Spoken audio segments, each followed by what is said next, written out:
Yo pienso que esta trascendencia del Congreso de Anáhuac hay que visualizarla desde los orígenes de la propuesta de un Congreso. Y aquí pues vemos que los antecedentes arrancan desde 1808, cuando la crisis de la monarquía española. En la Ciudad de México se dieron varias propuestas para llenar el vacío de poder, y unas eran en el sentido de que se convocara una junta de representantes de las corporaciones que había. Otros fueron más allá y entonces pedían una junta con representantes de ayuntamientos de todo el país. Pero el que propuso ya directamente un congreso fue el fraile mercedario peruano Fray Melchor de Talamantes. Él propuso ya un Congreso Nacional que gobernara en la ausencia de Fernando VII.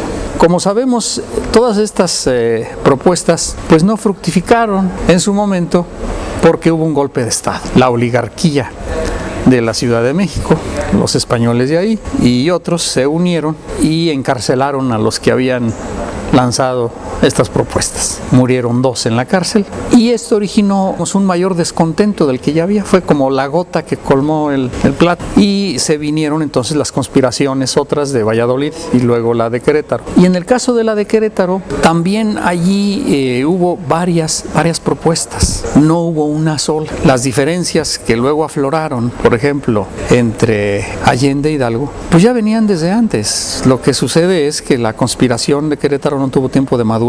Pero si vemos, por ejemplo, los planes de Pigmenio González, que son los que se conservan, pues no coinciden exactamente ni con Hidalgo ni con Allende. El corregidor también tenía otra idea, él quería convocar cortes. De cualquier manera, una vez que surge el movimiento, hay un momento crucial muy importante, que es cuando Hidalgo comienza a hacer propuestas. Es decir, no únicamente el levantamiento para derrocar al mal gobierno, sino en su lugar ¿qué va a haber? ¿Qué estamos proponiendo? Entonces Hidalgo en ese sentido lanza comisionados por distintos lugares del país, pero dándoles unas instrucciones que dieron origen a otros tantos bandos. Y estos bandos, que finalmente son de Hidalgo, pero ya interpretados y acomodados por sus comisionados, pues forman el primer núcleo de ciertos ordenamientos, de ciertos principios, entre otros la abolición de la esclavitud, la supresión del tributo, de las castas, la reducción de impuestos, etc. Entonces son una serie de bandos, y estos bandos son, por ejemplo, el de Valladolid, que le dio al intendente Anzorán, el de Rayón, que publicó en Tlalpujagua, y el de Morelos, en el Aguacatillo.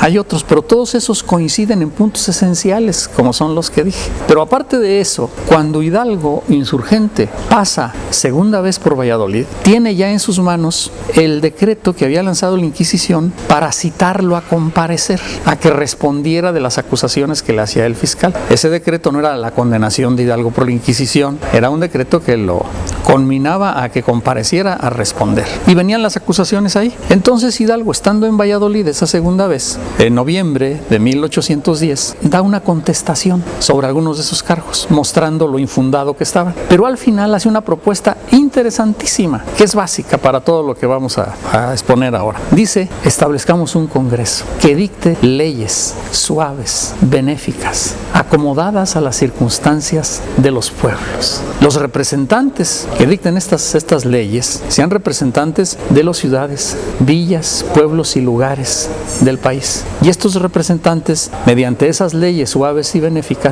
desterrarán la pobreza, entre otras cosas. Entonces, ahí tenemos en estas pocas palabras de Hidalgo, pues todo un programa, y que es poco ponderado, incluso por la historiografía, pero que tuvo una gran trascendencia, porque Morelos lo conoció, y Morelos invoca varias veces esas palabras de Hidalgo. Como sabemos, a la muerte de Hidalgo, pues quedaron muchos de estos comisionados y guerrilleros por distintas partes del país, y destacaron 2: Ignacio Rayón, a quien se le había encomendado desde Saltillo que regresara al centro a continuar la revolución, y Morelos en el sur.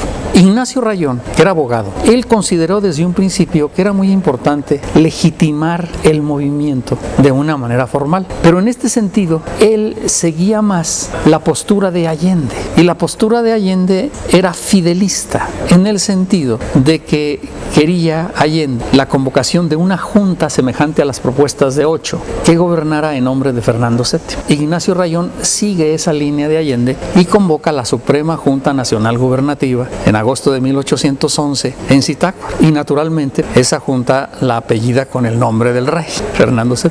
Tan pronto como se le comunica a Morelos esto, Morelos se sorprende de que se invoque a Fernando VII, porque en la conversación que había tenido con Hidalgo, cuando lo alcanzó en Charo y se fue con él a Tindaparapeo y comieron juntos, lo que le había comunicado Hidalgo no era que hiciera una junta en nombre de Fernando VII, se buscara la independencia. Entonces Morelos, cuando recibe esto, se sorprende, de alguna manera se los manifiesta a los miembros de la junta que ha instalado Rayón, y estos le contestan diciéndole: no se preocupe, es solo una estrategia.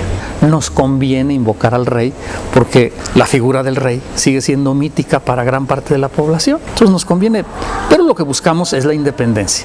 Eso le contestaron a Morelos. Morelos entonces pues lo aceptó un poco a regañadientes, pero él frecuentemente estuvo insistiendo en que se le quitara esa máscara al movimiento. Morelos entonces estaba más en la línea de Hidalgo y Rayón más en la línea de Allende. Eso está claro, es decir, había discusión historiográfica, pero creo yo que hemos mostrado ya los documentos fehacientes. Entre otros, un proceso desconocido, el proceso de Mariano Jiménez, donde él en su proceso, a lo largo del proceso, reiteradamente dice: el cura buscaba la independencia absoluta. Y otros testimonios que tenemos de que, estando en Valladolid, le reclaman los canónigos a Allende que por qué Hidalgo no menciona al rey. En Guanajuato, ante la junta que convoca a Hidalgo de los principales para cambiar las autoridades, muchos no quieren porque dicen: es que juramos obediencia al rey. Dice: ¿cuál rey? Y no me lo vuelvan a mentar, dice Hidalgo. Y así tenemos otros muchos testimonios. Cuando está en Guadalajara, lo sientan en un dosel, pero atrás ponen el retrato de Fernando VII. Hidalgo dice: quítenlo. La verdad que hay nada más unos 2 casos excepcionales, frente a unos 20, en donde Hidalgo se deslinda del rey. Entonces en Morelos, pues esto también era bastante claro y evidente. José Sisto Verduzco estaba más del lado de Rayón, porque era miembro de la junta. Entonces Sisto Verduzco, Lisiaga y Rayón, desde luego, y el doctor Cos, que aunque no forman parte de la junta, pero la estuvo asesorando mucho tiempo, ellos en general, digamos, eran fidelistas. Ellos querían a Fernando VII. No es que renegaran totalmente de la independencia, como le contestaron a Morelos, decirle: sí, pero vamos por partes. Ellos querían primero una independencia relativa y después absoluta, pero a Morelos como que no le quedaba claro. Y efectivamente Morelos lo veía también como una manera de cubrirse ellos si los tomaban prisioneros, porque decían: no, es que nosotros no buscábamos la independencia, pues no tienen por qué condenarnos. Pero Morelos decía: no nos andemos con medias tintas, queremos la independencia, digamos con claridad. Y Morelos, en Oaxaca, por ejemplo, por una parte ahí reitera el bando del Aguacatillo, que había dado por instrucciones de Hidalgo, y da un bando con más precisión, con más amplitud. Lo menciono porque estos 2 bandos, el de Oaxaca y el de Aguacatillo, son los antecedentes en Morelos de los sentimientos de la nación. Muchos de los puntos de los sentimientos de la nación están tomados de esos bandos. O sea, los sentimientos de la nación no surgen de la noche a la mañana, como así por una iluminación, por un insight que tuvo Morelos la víspera. No, tiene toda una serie de antecedentes. Pero en Oaxaca se dice mucho que Morelos hizo jurar solemnemente a la junta en una gran ceremonia allá en el centro de Oaxaca, y que se invocó a Fernando VII. Entonces dicen: ahí ven, ahí tienen a Morelos, que estaba por Fernando VII. El punto es que Morelos acababa de ser designado vocal de la junta. En Oaxaca, Morelos hizo jurar obediencia a la Suprema Junta, porque era la principal autoridad que legitimaba la insurgencia, para que se viera que la insurgencia no era simplemente un movimiento sin ton ni son. O sea, a Morelos le convenía que hubiera ese organismo que de alguna manera lo apoyaba, y él apoyaba a la junta dentro de ese entendido que la invocación de Fernando era una máscara. Entonces hizo esa jura invocando al rey. Pero a las pocas semanas, Morelos escribe una carta larga de respuesta a unos tlaxcaltecas que se querían adherir al movimiento. Esa respuesta no es muy conocida porque está en un rarísimo periódico, de los cuales no hay ejemplares más que uno en Santiago de Chile.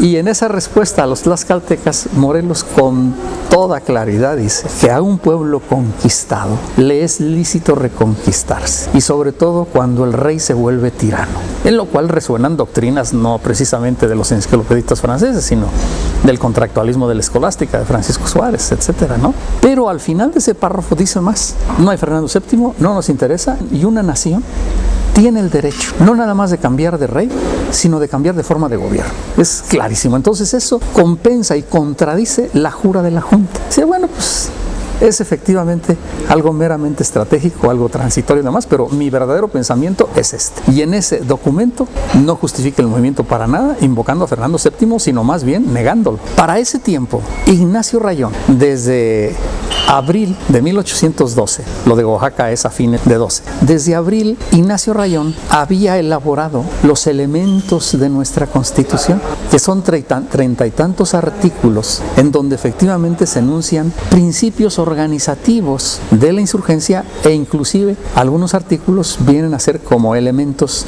de lo que en las constituciones se llaman la parte dogmática. Entonces, esos elementos de Rayón son importantísimos. Digamos que son, en realidad de verdad, la primera constitución del país. Morelos mismos dice, cuando se refiere a ellos, nuestra constitución, antes, mucho antes de la constitución de Apatzingán.